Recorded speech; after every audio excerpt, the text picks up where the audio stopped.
Alors, tu me sembles toujours décidé à te livrer à cette expérience. Plus que jamais. D'ailleurs, tu as déjà rencontré un forestier qui ne donne pas suite à un projet. Leur hache se situera vers minuit. La maison sera tranquille et je ne risquerai pas d'être dérangé. J'espère que tu n'en as parlé à personne. Tu me le jures, Costa. Bon, voyons. Enfin, quelquefois, par distraction. En parler à qui? À Nadine, ta femme, certainement, pas émotive comme elle est. Et puis elle se serait moquée de moi. Pour elle, l'occultisme, le spiritisme, ce ne sont que distractions de gens qui ont du temps à perdre. Ouais, je sais. C'est bien pour cette raison que je tiens à ce qu'elle reste en dehors de tout cela. Heureusement qu'elle est peu curieuse. Dommage, pourtant. Je suis certain qu'elle aurait fait un excellent médium. Mais son scepticisme atteint de telles proportions. Quand voici un an, après avoir étudié de nombreux grimoires, ainsi que des traités d'occultisme très sérieux, je lui ai dit qu'il était possible à un individu de quitter son propre corps et de laisser son âme vagabonder autour de lui-même. Sais-tu ce qu'elle m'a répondu? Non, mais je me doute un peu. Elle s'est fichue de toi. Elle m'a dit, si cela est vrai, tous les séducteurs y passeraient le plus clair de leur temps. Ne serait-ce pas la façon la plus pratique de se trouver une âme sœur. Elle m'a ri au nez. Cette façon de réagir n'est pas seulement une preuve de scepticisme. Bien des gens ont peur d'aborder de tels problèmes. Les pieds sur terre, ils se sentent plus à l'aise. À propos, je ne te demande pas si tu t'es bien préparé. Te connaissant comme je te connais, j'imagine qu'aucun détail n'a été oublié. Comme tu as dit cela, je me demande parfois si, dans tes prières, tu ne souhaites pas qu'il m'arrive un malheur. Si. Allez, au moins une fois, sois franc. Mais tu plaisantes, quelle idée! Te vouloir du mal, alors que tu as toujours été si chic avec moi. Tu es le seul à m'avoir prouvé que l'amitié n'était pas un vain mot. Le seul. Sans toi, l'année dernière, je me retrouvais en prison. Pique cela. Mais tu peux avouer que tu as eu la ferme intention d'en finir? Positif, mon général. Mon bureau étant situé au 8e étage, je ne risquais pas de me rater. Mon cher Gérard, tu m'as invité d'en venir à cette extrémité, la honte, la prison ou la mort. Et comme tu continues de faire patienter certains de mes créanciers, pourquoi voudrais-tu que je te veuille du mal? Avec ça que tu m'as bombardé directeur de l'une de tes succursales. Quand on est accroché à une bouée de sauvetage, on ne tient pas à ce qu'elle coule. Est-ce logique? Oui, je dois en convenir. Il est vrai que j'ai toujours accordé une très grande place à l'amitié. D'habitude, on ne se refait pas. J'aime autant donner que recevoir. C'est dans ma nature. La vie m'a tout accordé. Une des femmes les plus belles de Paris, des enfants magnifiques, la richesse et même la notoriété, je ne me vante pas. Dès qu'il est question de promotion immobilière à une grande échelle, c'est moi que les journalistes viennent interviewer. S'ils savaient à quelle expérience tu vas te livrer cette nuit, ce serait tout cela. Une personnalité telle que toi, qui s'envole en dehors d'elle-même. Quel article à sensation. Au fait, le compte à rebours, est-il commencé? Non, pas encore. Ce n'est que vers minuit que tu pourras te dire que je suis en train de m'extraire de ma dépouille charnelle. Cette première expérience ne doit durer qu'un quart d'heure, grand maximum. Si tout va bien, la semaine prochaine, je fais une sortie d'1 heure. Ah, que veux-tu, c'est ma passion secrète, la décorporation. Comment appelles-tu ça? La décorporation. Le mot ne figure pas dans les dictionnaires usuels, mais il dit bien ce qu'il veut dire. Se décorporer, s'extirper de son propre corps, s'élever au-dessus de soi-même pour se regarder dormir. Et puis, comme un oiseau rejoint son nid, revenir se nicher dans sa chair encore toute chaude.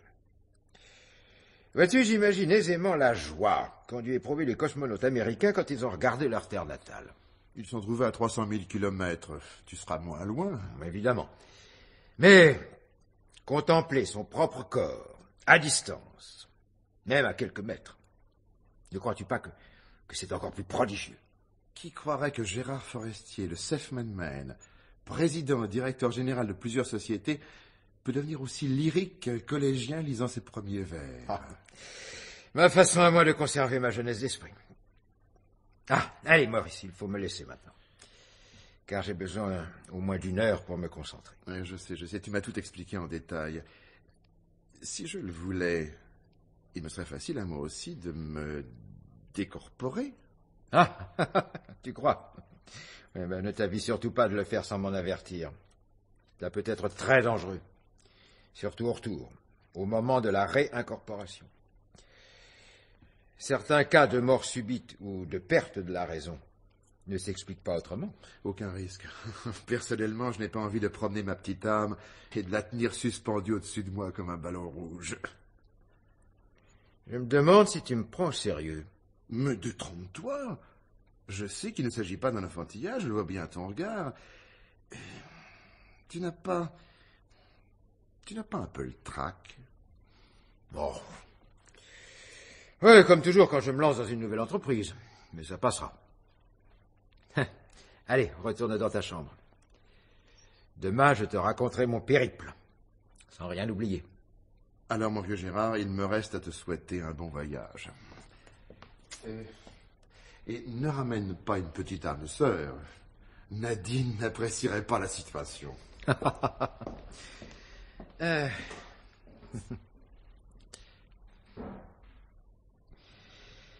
Bon, et maintenant, il va falloir sauter le pas. Toutes les conditions de réussite sont réunies, mais on ne sait jamais. Récapitulons.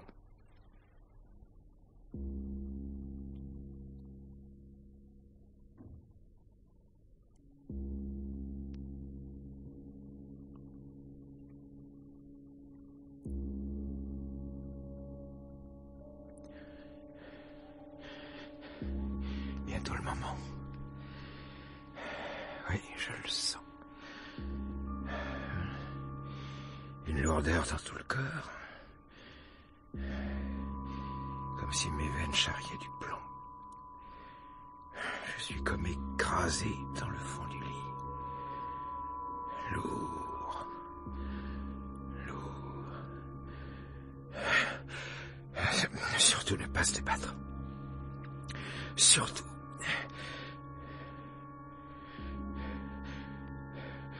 Je plonge dans la nuit. Oh, j'ai cru.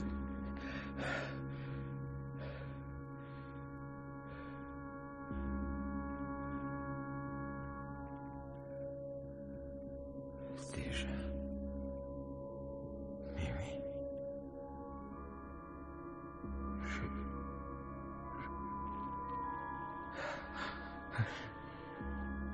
Je me tiens juste au-dessus de mon visage. Je glisse. Encore un peu. Faire comme si je descendais du lit.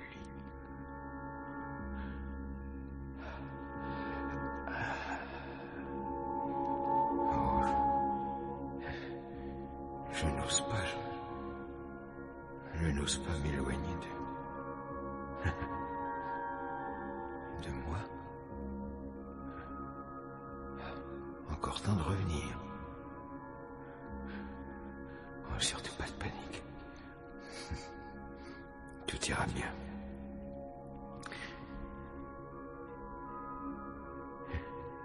Je flotte. Je flotte. Je ne vois pas mon corps.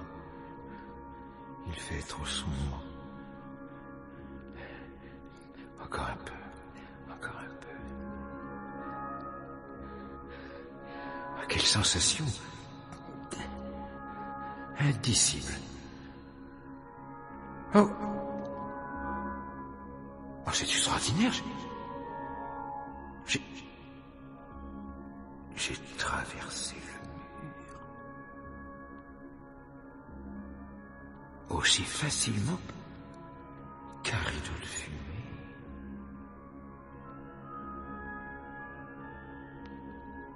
Le couloir.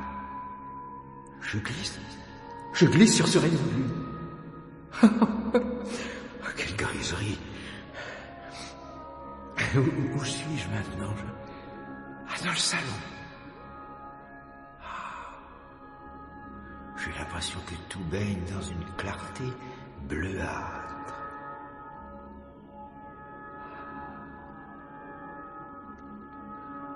C'est bien ce qu'écrivait Jérôme Cardan. Voici 300 ans. Une clarté bleuâtre, irréelle.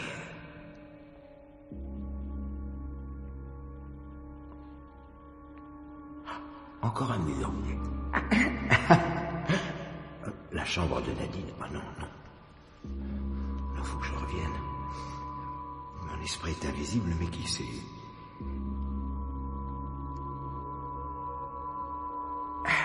Là.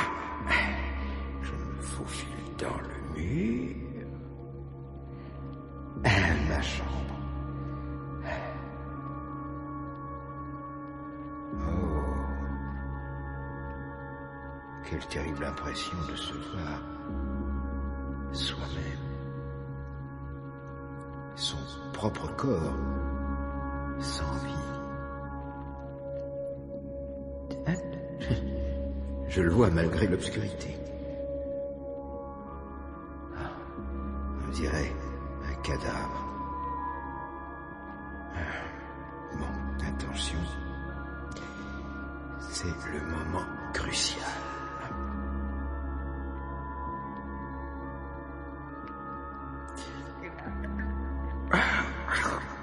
Délicat de se réintroduire en soi.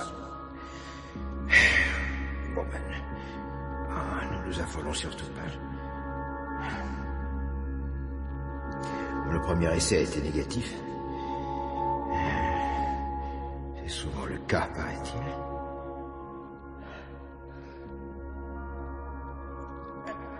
Je vais y arriver, aucune raison. Peut-être m'éloigner un peu pour revenir.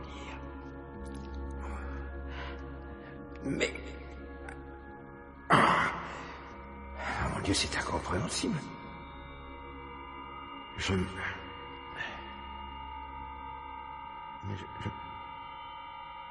Mon propre corps... il remue maintenant.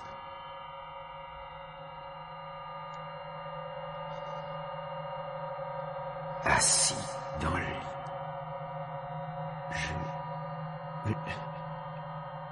Il se lève. Oh, cette lumière, soudain.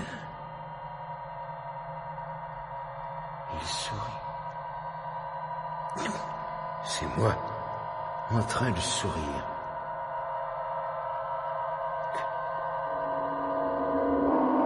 Que vais-je devenir?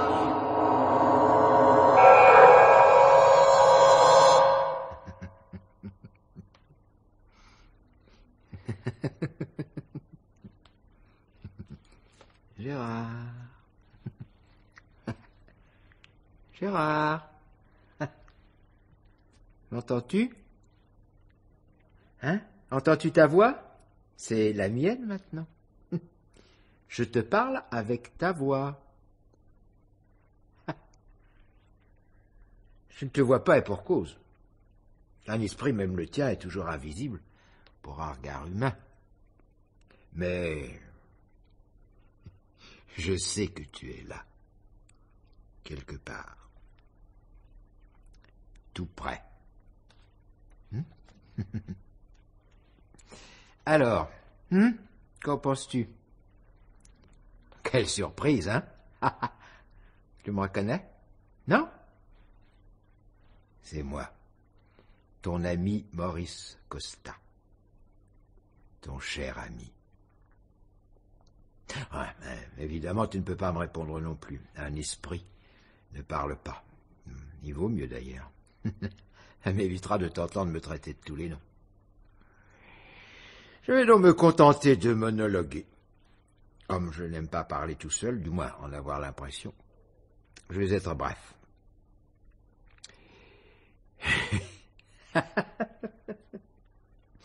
Mon vieux Gérard, qui va à la chasse, perd sa place. En l'occurrence, sa peau, son enveloppe charnelle. Comme tu vois, je me suis installé dans ton corps. Car moi aussi, figure-toi, je me suis entraîné à la décorporation. Ça t'embouche un coin, hein, vous? J'en ai eu l'idée quelques heures après que tu m'aies dévoilé ton projet. Voici une quinzaine de jours. Naïf que tu es. Tu m'as appris tous les trucs. Moi aussi, j'ai pratiqué le yoga spécial, avec plus d'application que toi. Il fallait que je réussisse mon coup, hein? Oh, à propos, tu crois peut-être que c'est pour te faire une farce? Ah, mais non. Mais non. J'y suis. J'y reste. Dans ta peau. Trop heureux de te voler un corps. Et le reste. Car me voici devenu Gérard Forestier. Le riche Gérard Forestier qui a la plus belle femme de Paris. De l'argent à ne savoir qu'en faire. La notoriété. Pouvais-je rêver d'une meilleure sinécure? D'une pierre deux coups. La sécurité garantie pour mes vieux jours et surtout... Oui, surtout. Ma vengeance sur toi. Mon cher ami, mon bon ami. Salaud. Enfin, je peux te dire ce que je pense de toi. Voici un an. Tu ne m'as tiré d'affaire que par orgueil. Ta bonté d'âme, ta générosité, laisse-moi rire. Hein? Tu m'as accroché à toi par la reconnaissance comme on attache un chien à une laisse. Je servais de miroir à ta vanité.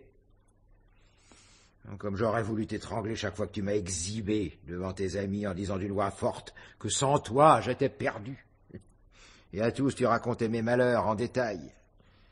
Étonnant que tu n'aies pas demandé qu'on te décerne la médaille de sauvetage. Moi, chacun de tes bienfaits me faisait l'effet d'une gifle. Je durcissais dans ma haine, attendant l'heure de me venger. Mais comment s'attaquer à un personnage tel que toi? Et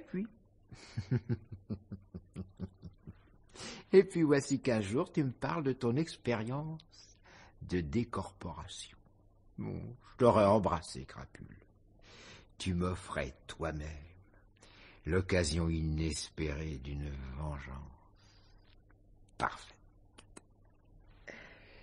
Ah!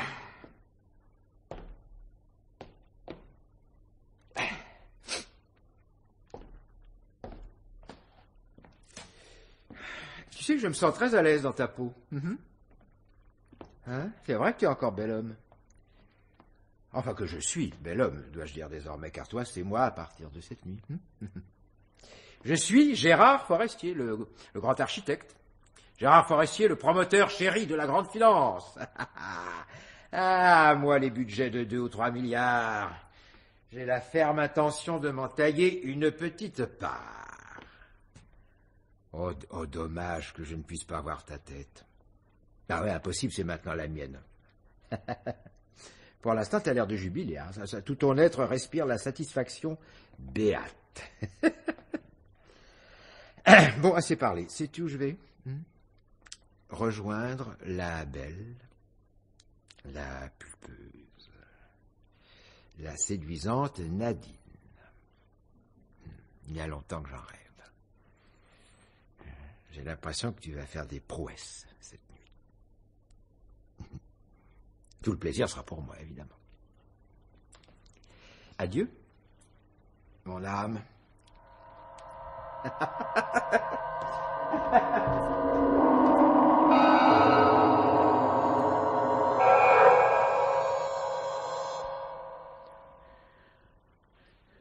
Que vais-je devenir?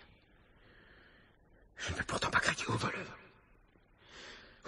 Au voleur, on a volé mon corps, mes mains, mon visage, ma personnalité physique, mon nom, tout. D'ailleurs, je ne peux pas crier. Une âme est toujours silencieuse. Un fantôme. Je ne suis plus qu'un fantôme, condamné à errer dans l'invisible. À cause de Costa, ce traître, ce faux frère. Je dois garder mon calme. Restez calme. Que fait-il maintenant? Il est avec Nadine. Mais comment la prévenir?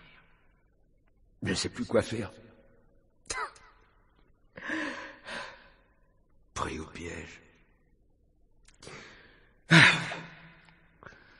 Si au moins je pouvais me réincarner en n'importe qui, n'importe quoi.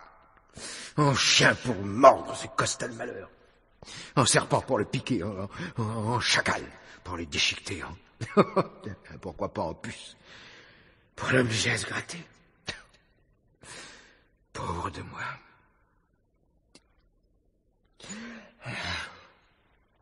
Oh, je n'éprouve vraiment plus de plaisir à passer à travers les murs et les portes. Je suis déjà lassé d'être une âme errante. Pourvu que ça ne dure pas une éternité.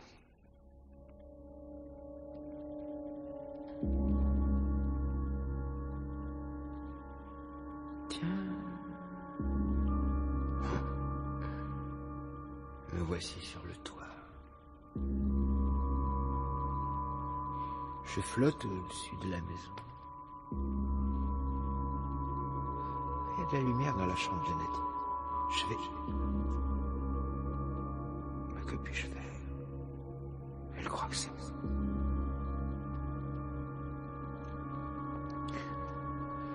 On a oublié d'éteindre dans une autre chambre. Oh, mais c'est la chambre de Costa.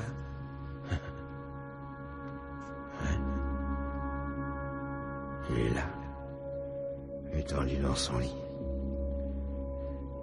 les yeux ouverts, comme évanoui. On va croire qu'il est mort. À moi.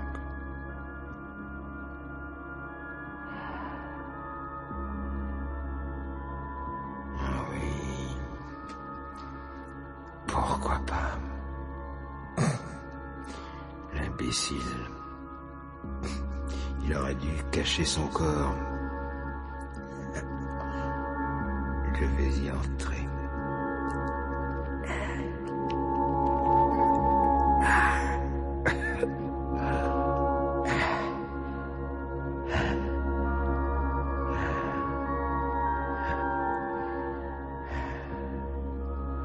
Eh bien, mon petit Costa.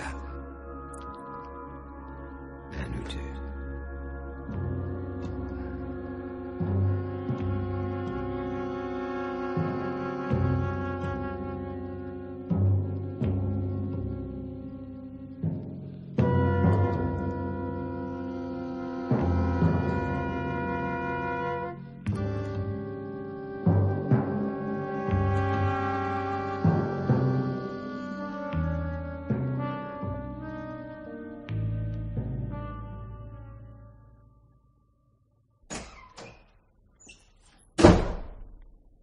Alors, Costa, ne me dis pas que tu t'attendais à me voir, à m'entendre.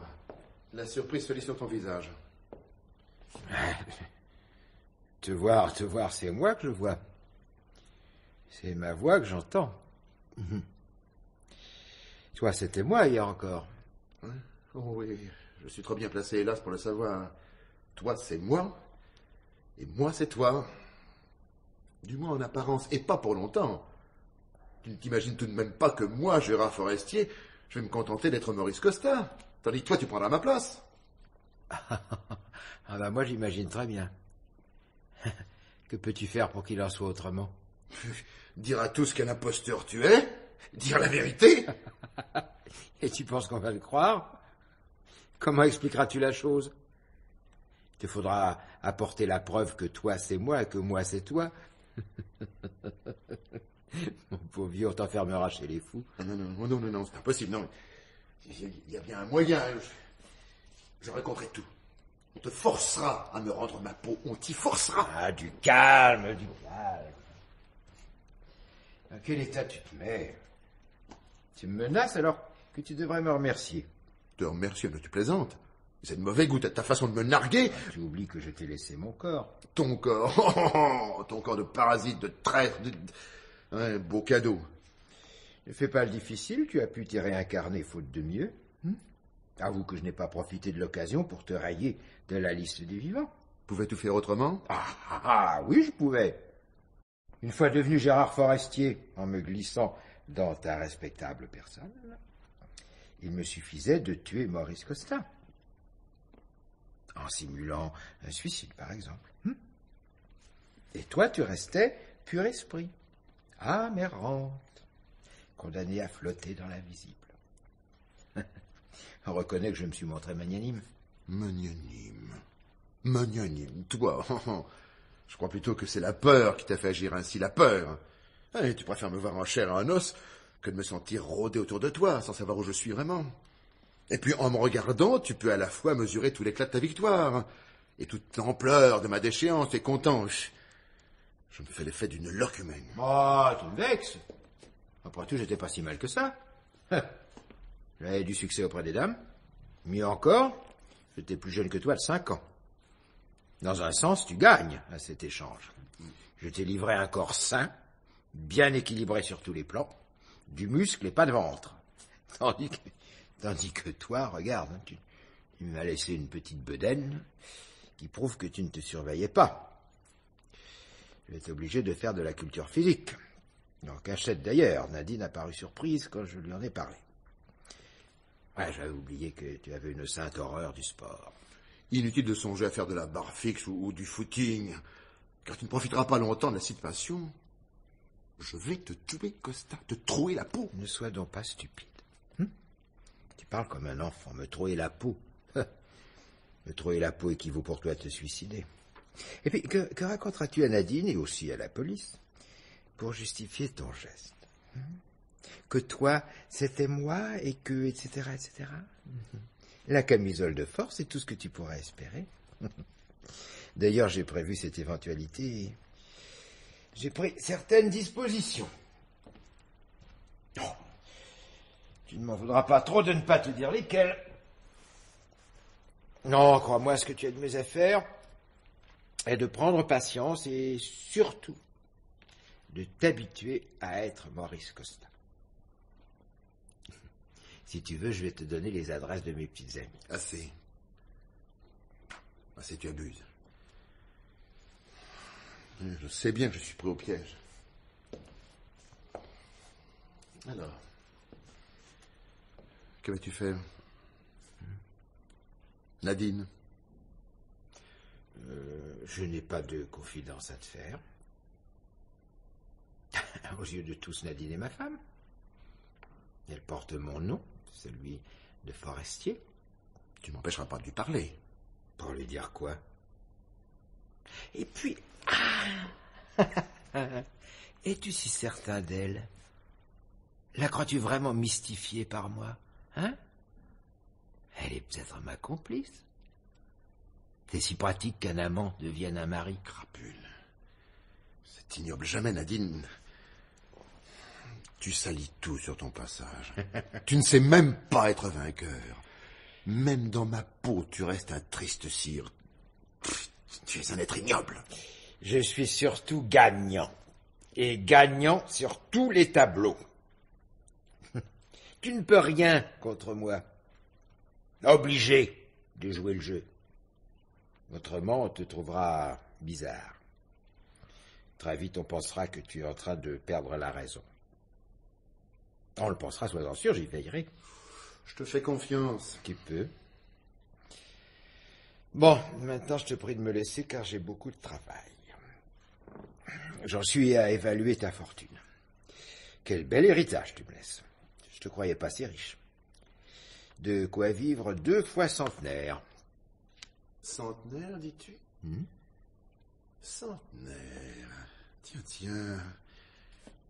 J'avais oublié. Centenaire.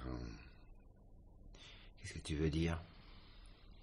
Oh, rien de particulier. Je me suis simplement souvenu d'une phrase que me disait souvent Nadine. Ça nous faisait rire. Quelle phrase?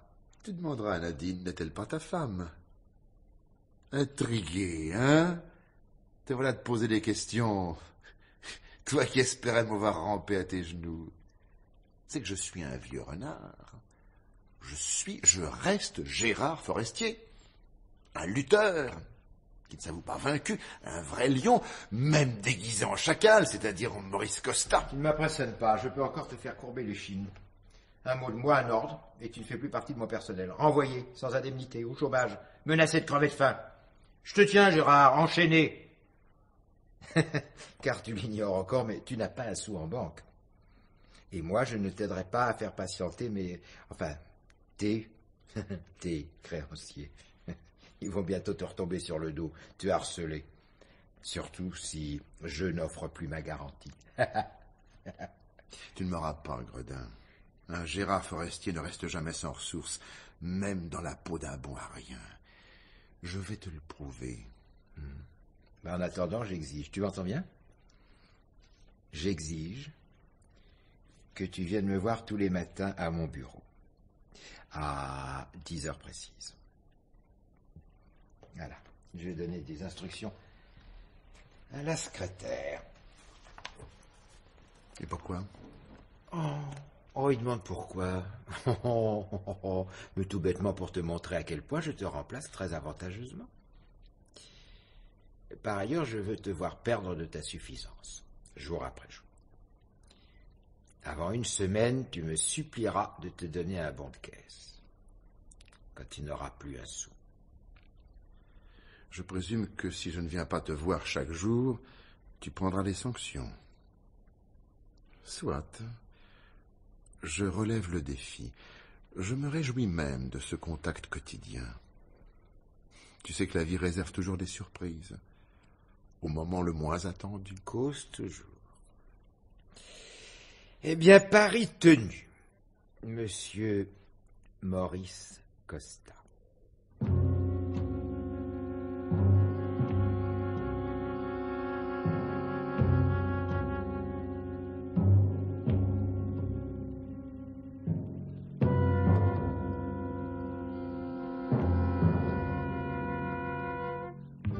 Je te dispense de me demander chaque jour des nouvelles de ma santé. Je vais très bien, un point c'est tout. Et puis n'oublie pas que tu es un subalterne, un simple subalterne, directeur par complaisance. Maurice Costa doit se montrer plus déférent quand il s'adresse à Gérard Forestier. Vu? Vu, monsieur Gérard Forestier, vu. Bon. Pour voir, je vois. Depuis 2 semaines que je viens quotidiennement aux ordres, je vois surtout que tu te transformes à vue d'œil. Mauvaise humeur, très tiré, nervosité. Tes employés n'ont pas manqué de le remarquer. Il ne faut pas m'en vouloir de m'intéresser à la santé du patron. Tu dois rester à ta place. Veux-tu que je te dise pourquoi tu ne te sens pas à l'aise? Bon, c'est tout simple. Il doit s'agir d'un phénomène de rejet. Mon corps, que tu t'es approprié, ne peut s'habituer à l'âme toute noire d'un Maurice Costa. Il tente de la rejeter. Cause toujours. Ta sollicitude ne peut cacher ton aveu d'impuissance. Tu ne montres pas la même à l'égard de ton propre corps. Pas une seule fois tu ne m'as demandé de mes nouvelles. Tu ne vas peut-être pas être content de l'apprendre, mais je me porte à merveille. Et je me sens très bien en toi. Décidément, la peau d'un salaud est parfois de bonne qualité. Apprends donc que tu manges comme 4 et que tu digères à merveille. Tu dors comme un enfant, tu fais des excès de toutes sortes et tu ne te sens jamais fatigué. La forme idéale. Mais que veux-tu que ça me fiche? Je n'arrive pas à te comprendre. As-tu oublié que moi c'est toi et toi c'est moi? Tu me l'as dit. Il serait donc normal que nous échangions de petites informations au sujet de nos personnalités respectives, quoique interchangeables. Ainsi, je m'inquiète pour toi. Ce n'est pas le cœur. Je l'ai toujours eu un peu fragile. Oh, rien de grave. Et puis, tu ne m'as pas laissé le temps de dresser l'inventaire. Au sujet du cœur, j'avais tout de même des inquiétudes. Je ne te crois pas un seul instant. Je me sens un peu fatigué, c'est tout. L'altitude, sans doute. Pour se retrouver Gérard Forestier, quand on n'a été que Maurice Costa, il faut grimper, grimper. Tu n'es pas habitué à planer si haut. Tu manques de souffle.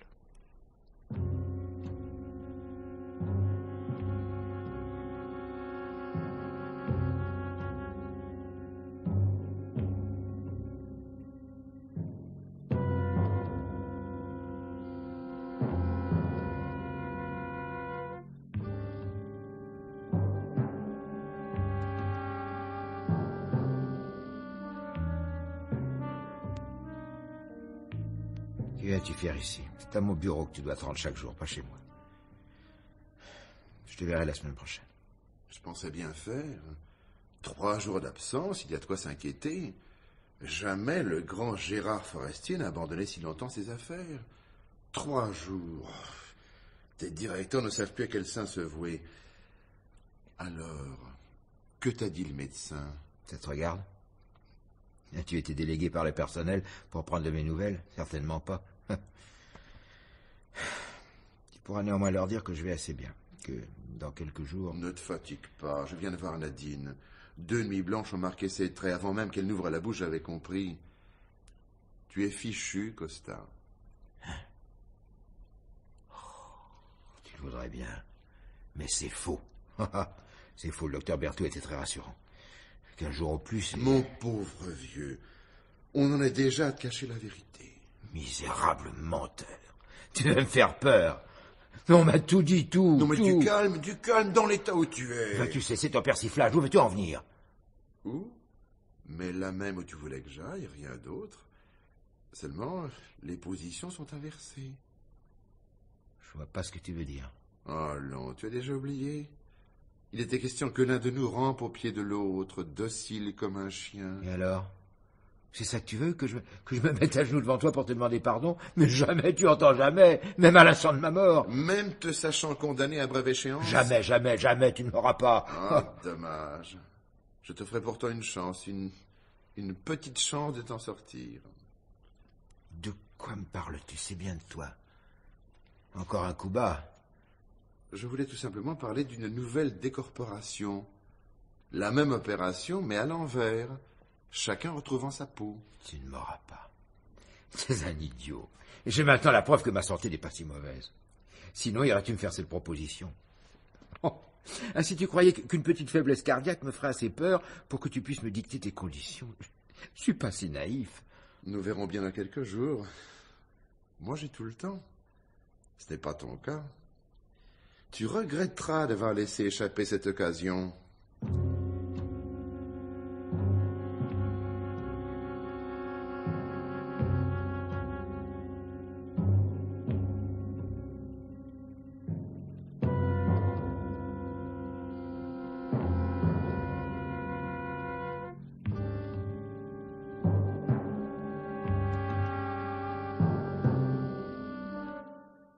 Cette fois, c'est toi qui m'appelles. Comme tu as mauvaise mine, ton état ne s'améliore pas. Oh, c'est qu'une apparence, une apparence. Les produits que je dois ingurgiter. Le médecin me l'a assuré, je vais m'en sortir au mieux. Tu vois, je le soigne ton corps. Et ton cœur, on le chouchoute comme s'il s'agissait d'un petit bébé. Ainsi pourrais-je te rendre une carcasse en parfait état. Oh, en bien meilleur état que tu ne me l'as donné, hein, sacré Gérard. Parce que si je comprends,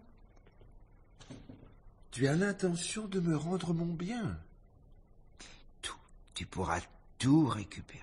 Ton corps, ta femme, ta fortune, tout. Tu as peur à ce point? Peur, moi? Oh, aucunement. Je te l'ai dit, le médecin se montre très optimiste. Si je me soigne bien, une garantie d'être sur pied dans la quinzaine. Dans ce cas, je ne comprends plus très bien. Un tel retournement de situation, je dois avouer, je ne te reconnais plus. Je peux comprendre ton étonnement. Mais je dois t'expliquer. C'est tout simple. Je ne m'y sens pas à l'aise dans ta peau. Depuis le début, les affaires, le bureau d'études, les discussions avec les architectes, les banquiers, tout ça m'ennuie profondément.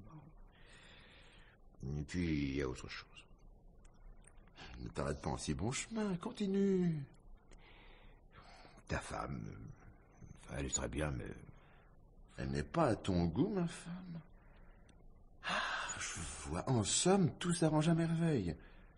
Tu n'as plus envie d'être moi, et tu voudrais bien redevenir toi, toi-même, retrouver la peau de Maurice Costa.